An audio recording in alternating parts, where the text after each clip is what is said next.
to another edition of If You Asked Jimmy Interviews. If You Asked Jimmy Interviews is what democratizes the microphone right here on If You Ask Jimmy, where we give opportunity to our community, opportunity to our best of best, opportunity to all of who we are to diversify opinions, to rub minds, and to make sure that we are having conversations that can take us from where we are to where we ought to be.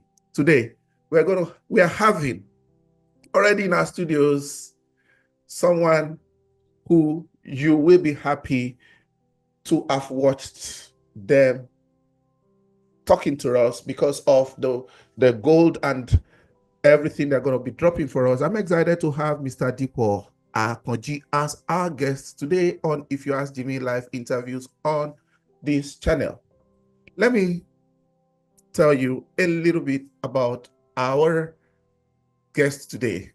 Our guest, Mr. Diaspora.How, is the MD CEO of Entrust Insurance and Financial Services, Dallas, Texas, and also the managing director of Frontliners Autos. I will limit it to that because he has more than that to himself. He was a master's degree in finance and risk management from the University of Missouri, Columbia. He also has a background in agricultural economics and animal science, coming out with honors as an honors student and featuring on the dean's list. He moved to America about like 19 years ago, sir, right? You're kind of right. Thank you, sir. Kind of right. 2026. Sorry, 2006. Yes, that's 19 years ago. All right. And before moving on to start his own independent insurance agency in 2014, he had a professional career with American Insurance Group, AIG, Small Business Administration, SBA, and also worked with Amazon. Currently, he's a private consultant. His private practice and consultancy company focuses on auto, home, life, and health insurance categories. He's also into commercial insurance, tax, payroll services, and is also a professional mortgage loan originator. He has knowledge with finance and risk analysis, insurance focus, and also handles retirement planning, tax analysis, mortgage processes, immigration issues around immigration and government services. That's so long for an introduction, right? Welcome, Mr. Diaspora.How. Thank you so much. Thank you for having me. It's a great honor to be on your program today. And I hope your listener and follower will have a wonderful day today to learn good stuff from our conversation. And thank you for the introduction. Absolutely. I needed to roll out that much. I should have edited it, but I rolled out that much for a reason. Because when you have so many aspects to a single individual, then, all those credentials and taking them into private practice, it's a whole lot. Tell us, how has it been? Because if there's anyone in this Dallas, Texas who does not know Mr. Diaspora, that's what they call you. That's what most people call you. Probably that person is new. Thank you. How did you become such a household name? As I said before, it's a great honor being on your program. So, household name. I thank God for where I am today. Everything that I'm able to do, I think God has been orchestrated my plan, my journey. So it's been from college. I moved to United States, as you said, in 2006, and I moved during the economy downturn in 2008. I think it was 2009. No, 9. I went back to school to do my master's. So when I finished the school, I moved to Dallas. So moving to Dallas, I found like it's a big city and a lot of stuff to do in Dallas. So I met a couple of people along the way, and they kind of guide me through the process. So to go into something that I feel like people does not even interested in doing in the first place. That is insurance. Most Africans not really believe in insurance. They want something they're going to benefit right now instead of the future. So, but I met someone along the line during the career looking for a job. And the person asked me one thing to go into my contact and go and find people that I know. So in my contact, I try to do that. And at the end of the day, you bring it down to a basic like for you to be successful in this business, you need people that are not acquainted. So that means you do not have enough people in your contact. And that challenged me to be able to get to this level. You need to find somebody in a key area to align yourself with. So I key into that, and that's how I put myself in that position to be able to get this number of people knowing me today. So by providing a solution to their needs, providing a solution to their want, anything they ask, I will find information for you. And I believe that's the reason why people know me. It's amazing. It's really amazing because I'm sure people who are watching currently on live and who will be watching this recording, especially in Dallas area, a lot of Nigerians will give anything to be in your place because, not everybody is a 9 to 5 person. Most people would like to have a business of their own and, coming to your office, your previous office to your current office, and the growth of the business of your consulting and the solutions you provide. I mean, a lot of people will give anything to be in your shoes. Like, okay, if only I can be on my own like this person, right? So, how are you able to grow your community outside Nigerian community because you consult for even how would I put it? African community, Asian community, global, all the rainbow that America is, from all destinations or from all cultures and races. How are you able to grow your clientele? I thank you for that. I think it is, to me, is understanding of what you're trying to achieve. So when I start my business started because I feel like I have something I need to give out to the society. I have some information that I feel like people don't have. I have so many ways to guide people through the process of life, what they're going through. So my focus when I was starting the business was not about my remuneration or my financial comfort or what I'm trying to gain. So my thing is just to provide a service that everybody can key into. Everybody have the same situation. Everybody buy life insurance. Most people need life insurance, auto insurance. Taxes affect everybody. So I set out that basis, like my business is going to be catered to everybody that needs what I'm doing. So I did not start out to try to move towards certain racial demographic or positions, certain people in the society. I just set out to be able to provide service to everybody out there that need what kind of thing I'm doing. And that's why I set the standard to follow the principle of doing a business, rather when it comes to financial services and insurance and taxes. There's always a standard. And that standard, I don't want to go below it. Just maintain that standard so that everybody can fit into it. I think that is what drives me to be able to have clientele, I should say, different demographic, different races. Amazing.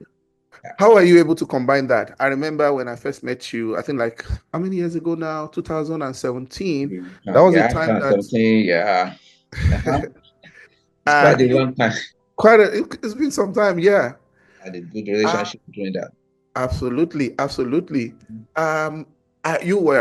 think I came for something like my car insurance, and later you were the one that handled, health insurance for me, and also some solutions towards auto. You sell cars, you help with car reg. That's why I said if there's anybody, especially the West African to African community who don't know you, probably they are new because your path would have crossed one way or the other. Register cars, you do auto insurance, health insurance, you handle healthcare marketplace. In fact, it was later I realized that you handle homes as well, and all those things. You are currently into the mortgage area. How are you able to grow all of those skills? Because yes, you have a master's in finance, and there are many people around. There are many people around who have such degrees. You have a master's in finance and risk management. How were you able to diversify? Because the time I stepped into your office, you were even handling overseas admissions like that. I think you were focused mainly on what do they call it now? Yeah. Students. Student visa. Yeah, you were consulting, guiding people through all of those. Now, immigration related issues, Yeah. insurance, tax, one-stop shop. I mean, what else? The only thing we are not finding in your office is grocery. It's, it's funny the way you say it. The thing around that is this. I've come across so many people, different level, different knowledge, different status. And one thing that always stand out is like people get wrong information. People get wrong information. They are passed through the process of meeting people along the line that are giving them a wrong advice. They have not been able to get the right information to be able to have guide them through the process. The thing that is supposed to do for a year, you end up doing for 3 years or 5 years. So during that process, even though my core business is insurance, tax, but along the line, I think it started from my college. It's a small thing I would say. We always have this together African playing soccer on the field. So every time we're playing, and at the moment in time you pass the ball, you find out the person you're passing the ball to on the field is already disappeared. And you ask yourself, why the person is no more on the field? So I found out like a majority of people don't have the papers. When they see the police car pass by, they just pick race. So that kind of prompted me to start figuring out why are people in the US with no papers? Because I do not understand really, because I didn't get here with no paper, I got here with a paper. So I tried to figure out why. Then I look at the process, I found like, man, there's a lot of stuff to do. So that gave me that knowledge. So when people come to my office and say something about this, I quickly jump in. What are you doing? Why are you doing it this way? You should have done it this way. Then they ask me, how do you know all this? The information is right there. It's just for people that want to gather knowledge to read and get the information. But I see myself as somebody that able to help people out. I don't ask people to go and read all this stuff. I have the knowledge. I'm able to sort it out and give it to people, not even charging for it, but just to help. If you're my client, if I'm doing something for you, where you buy insurance for me, and I find out that you have some other situation in your life that's kind of challenging, and you need the guidance or anything, and I have the information or knowledge or how to do it, I will be happy to, give it or do it. And that's what I've been doing. And I think probably that might be the reason why you said my name is known with household name. All this information out there.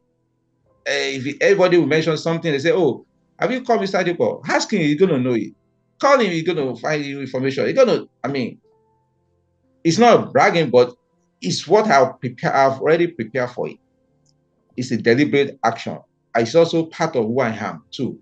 It's my instinct, it's my personality, it's who I am. So it's what I know best to do. And it can't go away, It's no way it's gonna go away.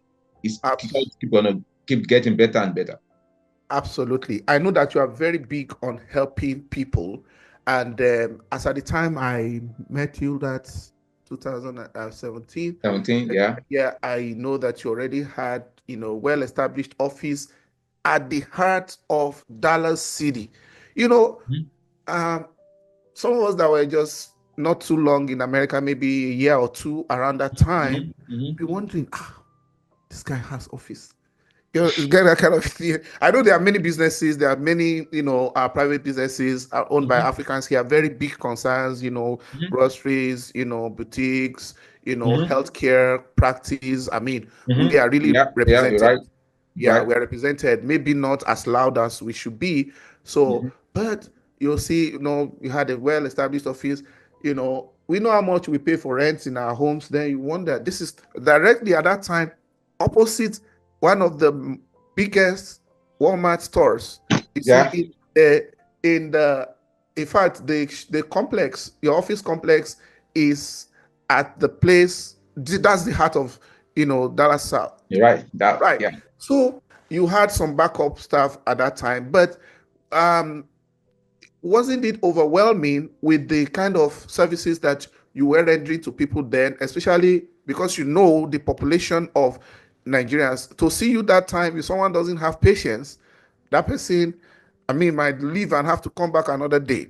And your phone is always buzzing and everything. How do you hold those together, as with all the various services that you rendered? Is everybody satisfied, or some people are, we like to just walk in to just see somebody. We don't need to fill a form. We know you personally. We are speaking the same language, You and know, how are you able to it's, handle that?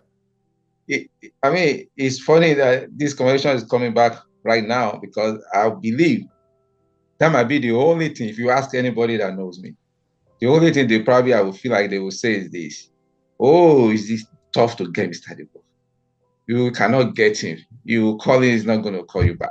Oh, you will be in the office sometime, you will find a crowd. You can. Oh, I know, I'm aware of that. And I've tried my best to be able to. But the thing is this, I keep telling people like that, we are human. There is a limit of what we can all do. There is a limit. But the satisfaction is this. If I'm able to get somebody off whatever their trouble or their stress or whatever it is that they are going through, I'm able to offer that help to that person and get off. I'm much satisfied. I feel fulfilled that day. Even though 10 people want to see me, I'm able to see 2. I'm more fulfilled because the person get the result. Whoever is concerned has the result. The rest, we also get the result. It's just a matter of time. But the point is this, I'm limited. But at the same time, our people, sometimes we have this feeling like I have issue now. Now that I realize I have an issue, I want the person to help me now. Not minding what that person is doing or is going through, or maybe somebody's ahead of you or stuff. I've seen people that walk into my office, literally, and they'll be talking over my client sitting in front of me. Wow. I have to have a conversation of mine. This is not a Dugbe market. This is not where you just stretch your hand over the other customer, give me that. There is an office setting. There is always a protocol. And those things, to me, is about discipline and being patient and being orderly. This always takes me back to our country, to look at the way things are doing in our country. It's a reflection of who you are. Whatever the society look like is actually the people that cause the society to look like that. So what we're doing here, to me, I've put it back, I look at it like, if you're doing it this way in a society that is orderly and straightforward, how much more what you do back in a place that is disorder? So as much as I try to attend to it, there's also one thing I came up with at that time, trying to make people make an appointment. I know people that complain about that. Why would I make an appointment to see you? I was like, it's just to make things order, to give time to everybody, not just because somebody's sitting down in front of me, take all the time. But our mentality, or what we call it, culture or style of doing things, like I need that thing now, I want to get it now. I don't want to care about who is there. I don't want to follow the protocol or the procedure. All I need is I want it now, and I want the person to do it, which not always workable. It's not the right thing to do. But I'm able to navigate all those processes.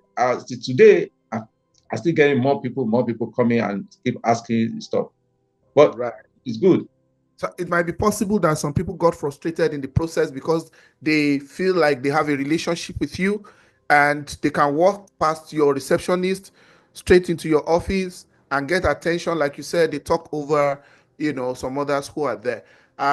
Let me ask you, what has your experience been, especially in the aspect of documentation?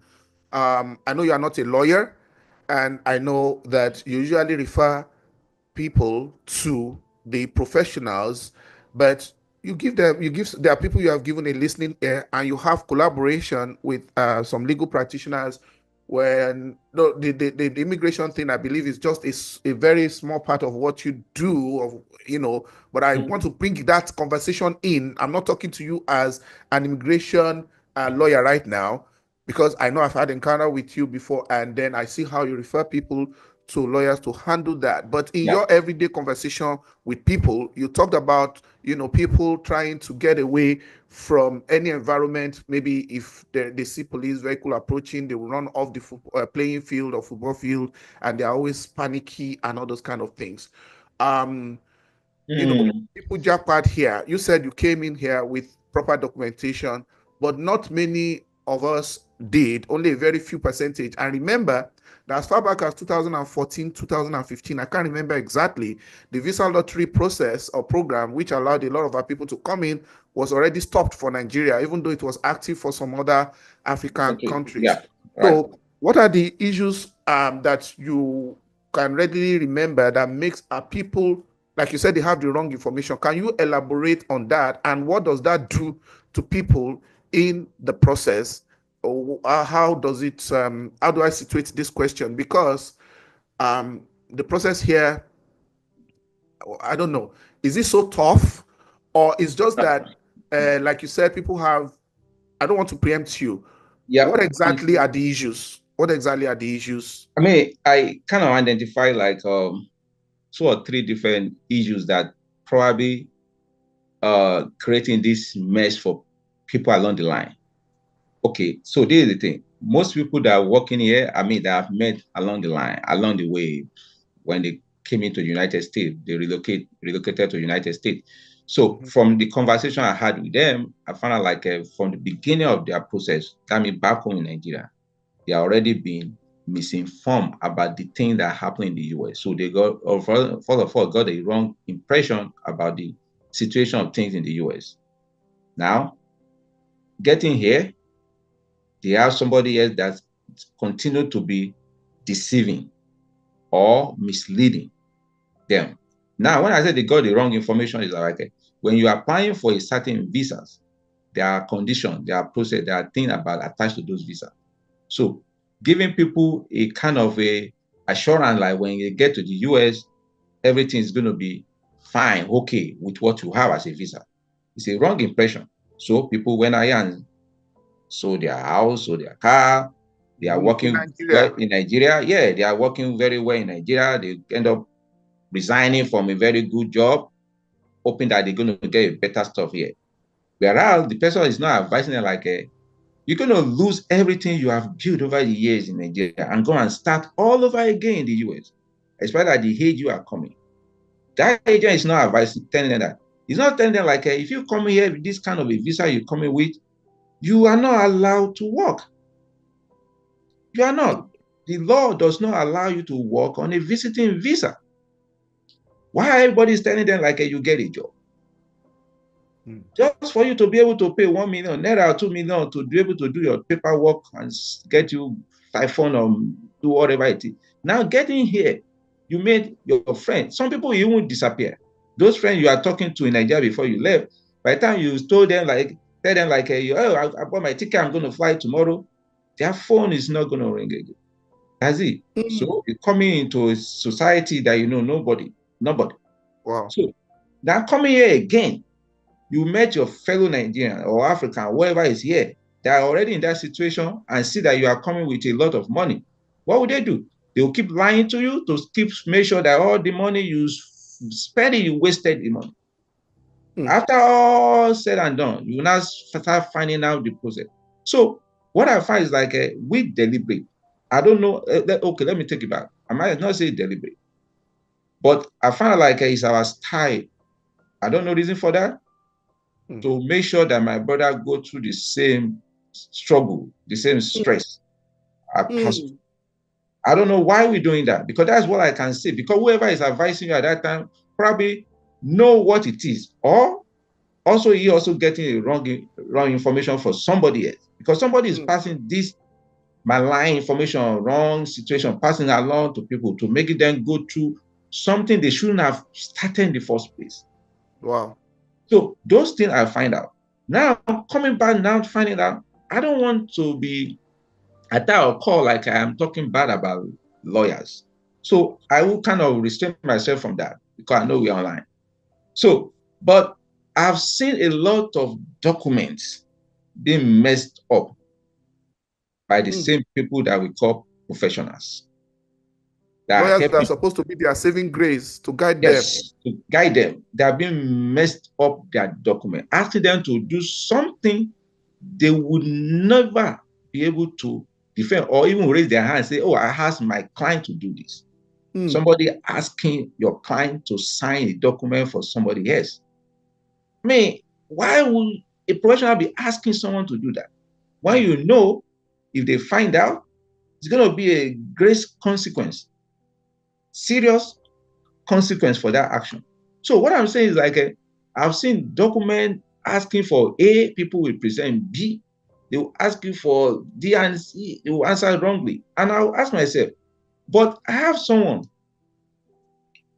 he's also went to the same school in Missouri. He studied here, he's from another African country. So one time we're having this discussion and I asked him like, why everybody is doing document immigration stuff? And he said, majority of our people here that don't actually go to school in the US cannot go to the American court and practice.